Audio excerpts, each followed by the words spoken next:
Good morning to all of you. Today I want to talk only 12th class student जिन सभी का 12 मार्च को English का paper है, उन सभी से मैं बात कर रहा हूं। आप 2025 के बोर्ड एग्जाम में कैसे अपने मार्क्स में इंक्रीजमेंट लाने वाले हैं, इस वीडियो को देखने के बाद आपको मैं स्टार्टिंग टू एंडिंग अपनी कॉपी की शुरुआत के फ्रंट पेज से और लास्ट के पेज तक कैसे आपको अपनी कॉपी को फ्रेम करना है, एक एक स्टेप मैं आपको इस वीडियो में बताने वाला हूं। Let's watch this video. इस वीडियो को एंड तक देखें। डेफिनेटली मैं गारंटेड आपसे बात कर रहा हूं कि आपके कॉपी के लिखने के मेथड को इंप्रूव करते हुए हाउ टू राइट पर बात करेंगे और आपके नंबर्स को इंक्रीज करवाएंगे। Let's start video. सबसे पहले आप पेपर को ध्यान से देखें। पेपर जो है उसमें यहां पर एक कोड लिखा होता है। इस कोड को आपको अपनी कॉपी के इस फ्रंट के इस बॉक्स में फिल करना है और ये कंपलसरी है क्योंकि इसी कोड से आपकी कॉपी का मैचिंग होता है। तो ये चीज आपको एग्जाम में लिखनी है। अब पहले मैं पेपर के बारे में बता दे रहा हूं। पेपर में 3 घंटे 15 मिनट मतलब 3 आवर्स 15 मिनट का टाइम आपको अलॉटेड होता है और इस 15 मिनट के टाइम को फर्स्ट 15 मिनट और allotted for the candidate to read the question paper. तो उन 15 मिनट में आपको कुछ भी राइटिंग वर्क नहीं करना होता है और ये 15 मिनट आपको पूरा पेपर को रीड करने के लिए दिए जाते हैं। अपने पेपर के ऊपर भी आपको रोल नंबर लिखना होता है और उसके नीचे अपना नेम लिखना होता है।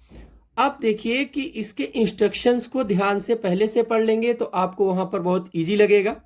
This question paper is divided into 4 sections A, B, C and D। तो सेकेंड नंबर का जो इंस्ट्रक्शन है, all questions from all the sections are compulsory.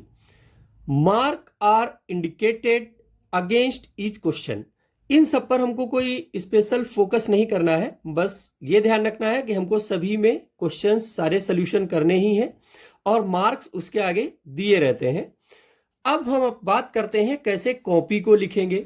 Copy के बारे में देख लीजिए। तो कॉपी में क्या है कि यहाँ पर परीक्षार्थी का अनुक्रमांक, यूपी बोर्ड में हिंदी में ही ऐसे इंस्ट्रक्शंस लिख के आते हैं तो आपको इन चीजों को ध्यान से समझना है। अनुक्रमांक को ही रोल नंबर इंग्लिश में कहते हैं, तो इसलिए कंफ्यूज बिल्कुल मत होना। परीक्षार्थी का अनुक्रमांक पहले अंकों में मींस नंबर्स में। तो एज ए एग्जांपल मैंने एक यहाँ पर रोल नंबर लिख रखा है जिसे 2255939510। ऐसा मैंने एक रोल नंबर लिख रखा है। फिर परीक्षार्थी का अनुक्रमांक शब्दों में मतलब स्पेलिंग में लिखना है। स्पेलिंग का लिखने का सबसे सही तरीका यह है, लेकिन इसको इंग्लिश में ही अडॉप्ट करेंगे। अगर हिंदी में लिखते हैं तो बहुत अच्छा इंप्रेशन नहीं जाता है। देखिए 2255939510 ऐसे इसको हम स्पेलिंग में लिख लेंगे। फिर विषय इंग्लिश लिखेंगे। प्रश्न पत्र आता है तो यहां पर प्रश्न पत्र ना लिखें, अगर लिखें भी तो ओनली लिखें। उसके बाद प्रश्न पत्र पर अंकित संकेतांक, जो मैंने अभी बोला कि वो जो कोड है यहां पर, इसको आपको इस बॉक्स के अंदर फिल करना होता है। परीक्षा का दिन 12 मार्च को वेडनेसडे आएगा तो इस तरीके से आप उसको वेडनेसडे लिख लेंगे। फिर 12 मार्च डेट डालेंगे और पाली सेकेंड 2 to 5 की टाइमिंग में है तो उसको सेकेंड पाली बोलते हैं, तो वहां पर सेकेंड पाली करेंगे। अब बात करते हैं कॉपी और पेपर को आपस में मैच करके हम कैसे अपनी स्टार्टिंग करेंगे लिखने की। तो पहले देखिए सेक्शन ए, जिसको रीडिंग सेक्शन बोलते हैं, और क्वेश्चन नंबर 1 आता है unseen passage. Read the following passage carefully and answer the questions that follow. इसको ध्यान से पढ़ लेना है। मींस इस पूरे अनसीन को हमको बहुत केयरफुली नियर अबाउट 2 से 3 टाइम पढ़ना है, जिससे आप इसके टफ वर्ड होंगे जिनकी मीनिंग्स आपको नहीं आती होंगी, वो मीनिंग्स को हम लीव इट जैसे रखेंगे। उस पर ज्यादा फोकस अगर आ रहा है, सब कुछ हो गया है, एवरी वर्ड आपको क्लियर है, so better, so nice, so good. अगर ऐसा नहीं भी है तो आप लाइन के थ्रू उस सेंस को, उस मीनिंग को निकालने की कोशिश करें और फिर सोल्यूशन की तरफ आगे बढ़ें। अभी हम इसको सोल्यूशन या इसके टॉपिक के बारे में बात नहीं कर रहे हैं, मैं सिर्फ ट्रिक बता रहा हूं कि आप अच्छे तरीके से कॉपी को कैसे लिखेंगे। What is right, it is your opportunity. आपके टीचर्स ने, आपके मेहनत ने आपको साल भर, पूरे साल में जो भी आपने पढ़ाई की है उससे आपको हेल्प मिलेगी क्या लिखना है। लेकिन अभी मैं ये बताने वाला हूं हाउ इट इज राइट, लिखना कैसे है। व्हाट इज राइट इस पर बात नहीं कर रहे हैं, क्या लिखेंगे नहीं, कैसे लिखेंगे इस पर ज्यादा फोकस करना है। अब देखिए, तो फर्स्ट क्वेश्चन जो अनसीन पैसेज है उसमें 4 क्वेश्चंस दिया रहता है, ए बी सी डी और ई।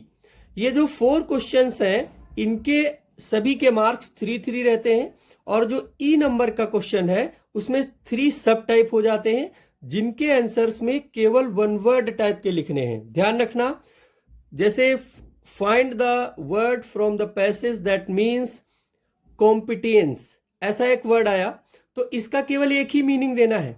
आप लंबे लाइन में 2 लाइन 3 लाइन ऐसा बिल्कुल मत लिख देना, नहीं तो उसका इंप्रेशन भी गलत जाएगा और जो एग्जामिनर होगा वो समझ जाएगा कि you have nothing know about it, आपको इसके बारे में कुछ पता नहीं है। तो आप ऐसे लिखेंगे, फिर सेकेंड नंबर का क्वेश्चन और फिर थर्ड नंबर, इन सभी में या तो हाफ लाइन या 1 वर्ड, इस तरीके का सोल्यूशन होता है। तो अब हम अपनी कॉपी को ओपन करते हैं और देखिए हमने पहले से लिख रखा है मेथड कि आपको कैसे कॉपी को लिखना है। तो सबसे पहले आपको फर्स्ट पेज पर ही सेक्शन ए अच्छे से डालिए, रीडिंग ब्रैकेट में लिख लीजिए, फिर आंसर नंबर 1 ये अच्छी सी एक बोल्ड राइटिंग में, अच्छी राइटिंग में अंडरलाइन करते हुए इंप्रेसिव स्टाइल में लिखिए। और राइटिंग जितनी अच्छी होगी उतना आपके लिए बेनिफिशियल होगा, बट अभी राइटिंग पर बात करने के लिए तो टाइम नहीं है, ओनली मेथड बताना है। अब देखिए, एक आंसर नंबर 1 में 4 क्वेश्चन दिए हैं जैसे मैंने बोला। तो पहली वाली जो पेज है, फर्स्ट पेज, उसमें हमको ए बी और सी 3 क्वेश्चन के आंसर यहां पर देने हैं। ध्यान रखना, कोई भी आंसर 3 लाइन से लेस ना दें।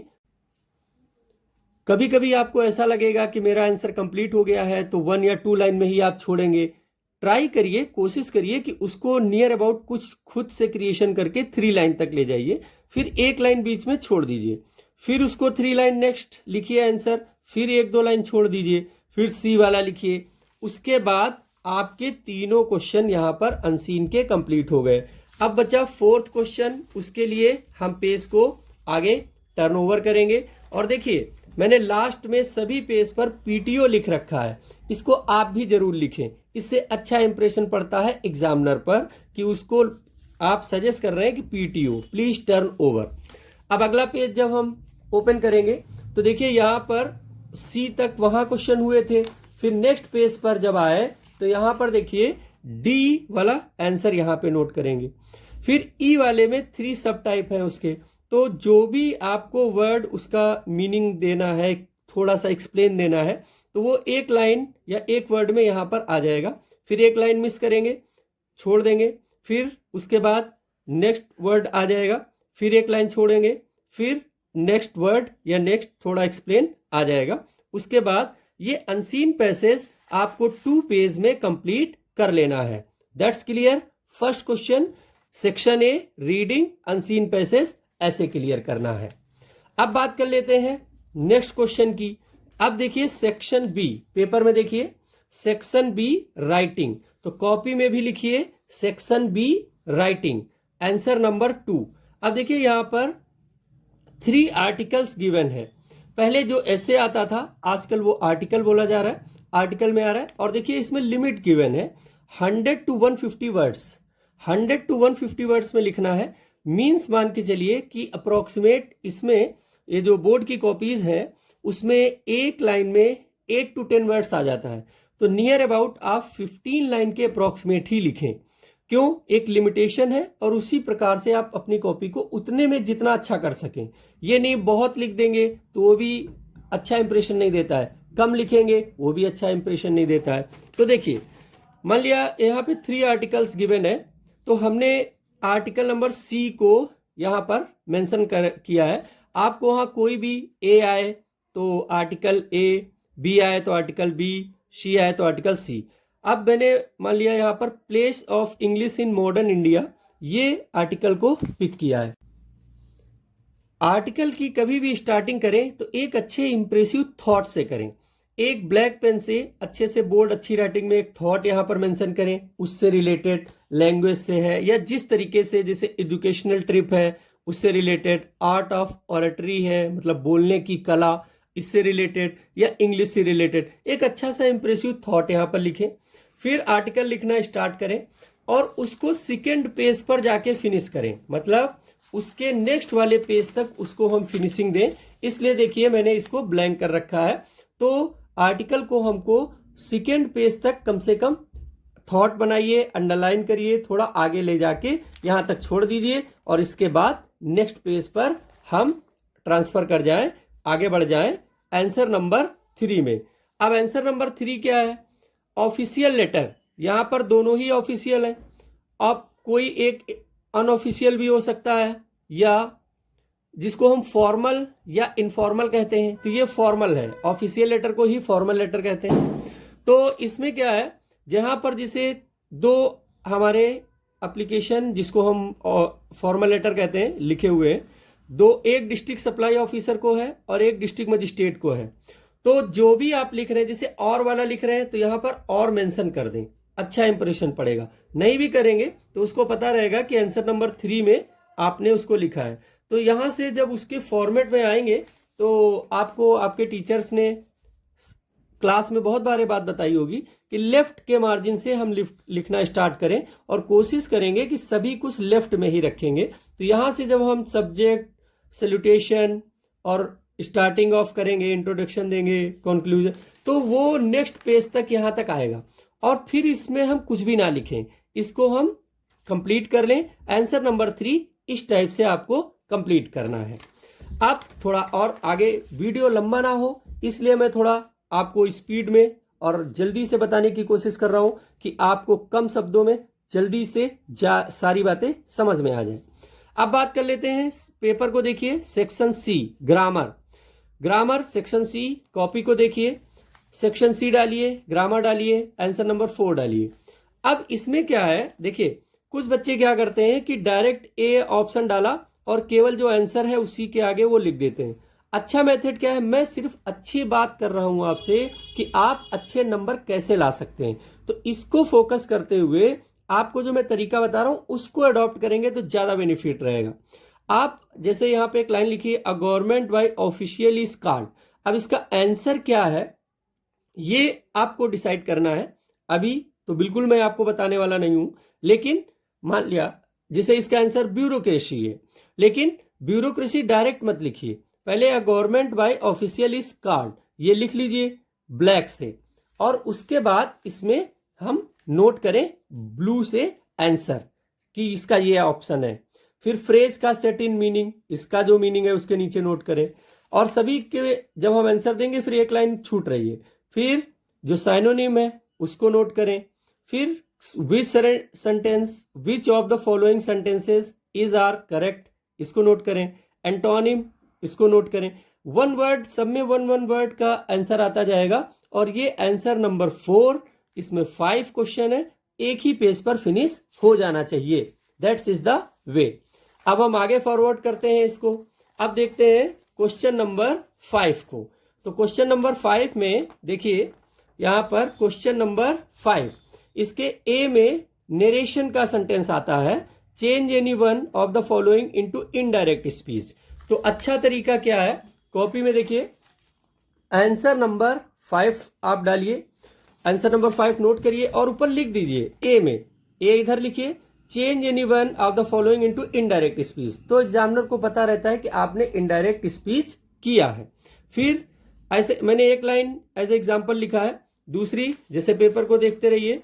बी में combine any one following as directed, combine का मतलब सिंथेसिस होता है, सिंथेसिस को आप ध्यान रखना। सेकेंड 5 का बी सिंथेसिस है।